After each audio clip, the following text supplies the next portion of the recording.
The first time I heard of your product is when his friend introduced it to us. Kinuwento na sa amin yung naging effects sa kanya ng product nyo. He is diabetic and he was hospitalized because he is partially blind already. May gangrene yung lower extremities niya. And na 50-50 siya sa hospital. And then, he took complete 8 capsules a day, yung initial. Yun ang prescribe sa kanya. Ako yung doctor doon daw yung sa kanya yung nag-prescribe sa kanya. It was also a doctor. So, pinescribean siya ng 8 capsules a day. Tapos, after 3 days, nag-dry up daw yung niya, yung kanyang gangrene. So, hindi na amputate yung kanyang leg. And then, we tried the product first. Bumili siya ng leave-in, yung coffee nyo, and then yung complete. So, kasi nung may problem ako sa cyst, I have breast cyst, and then may solid nodule, multiple, and then one of those was a solid nodule na kailangan nang i-operate. Kaya ayoko magpo-opera. So, I tried it. Kasi I saw it dun sa friend niya na ganun yung drastic yung recovery talaga niya. So, I tried it for yung 1 box lang muna. 1 box is 30 capsules lang. I tried it. Yung 1 box lang na yun inubos ko. Nagpa-ultrasound ulit ako. It turned out na negative na. Hindi na makita nung doctor sa ultrasound yung nodules.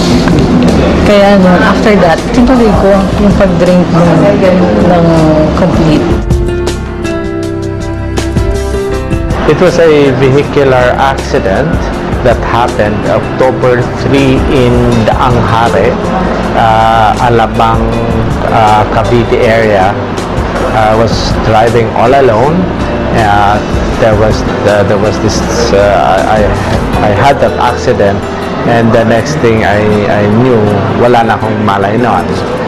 I ended up here at San Juan de Dios Hospital at the intensive care unit. I didn't know what was happening. It was really painful. And then yun nga, nawalan ako ng malay. But in a way, I was in comatose. He was in the ICU for 9 days. So, wala talaga siyang memory about yung nangyari sa kanya. His brain was swollen. Yung sabi ng doctor, swollen yung brain niya. Ang sabi ng doctor, it will take 6 months daw para makarecover, to remember.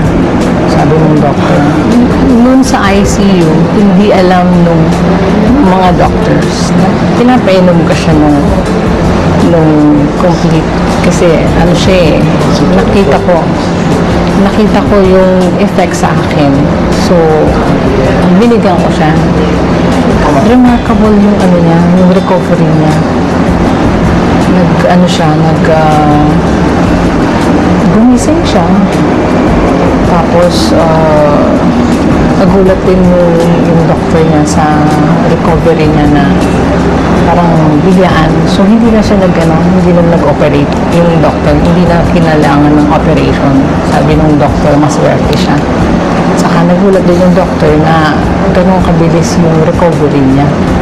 Kasi nag-swell down yung swelling sa brain niya. He stayed there for 2 more weeks sa hospital niya. Pero during those 2 weeks na yon, nag-improve yung memory niya. Nakilala na niya ako, alam niya yung pangalan ko, alam niya yung pangalan ng mga anak namin, pati yung mother niya, alam niya yung pangalan. It started sa mga names. They can even text. Nakatext mo siya sa hospital, nagulat kami doon. Nakakataon siya. Dati nung hindi niya ma-recognize kung ano yung cellphone. Hindi niya alam kung ano tawag doon.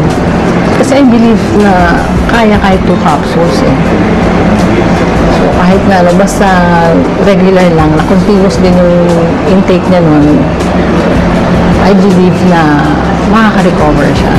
Saka dati may complaints of headache. Pag medyo late na during the days, masakit yung ulo niya, masakit, saka malabo yung mata niya. Tapos, nung C24/7 na yung tinitake niya after a month, January na yun, na-observe niya na hindi na sumasakit yung ulo niya. Tapos, medyo hindi na ganun kalabo din yung mata niya. Hindi ako na-surprise na positive yung effect niya. Alam ko na ganun yung magiging effect sa kanya. Kasi na-prove ko na sa sarili ko na nakakatulong sa kanya yun. So, kumbaga, waiting na lang. Yung time na lang will tell. Yun na lang inaantay ko yung time na dumating na makaka-recover siya, na mariregain niya yung memory niya. Ngayon, unti-unti, after nang nagtitake pa rin siya niyan, 3 times a day na, yung C24/7.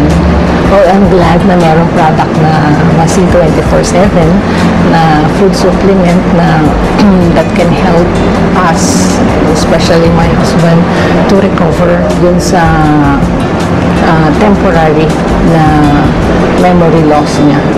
Doon ko lang nalaman na all the time, the reason why I had a very fast recovery, it was because of this product of AIM Global. And I knew for a fact, yes, okay, I should have died. That was given. I should have died. And I know the Lord gave me a second chance in life. The important thing is I'm back. I'm back with my life because of the Lord, and I have a strong life, a new life, very strong and very happy because of C24/7.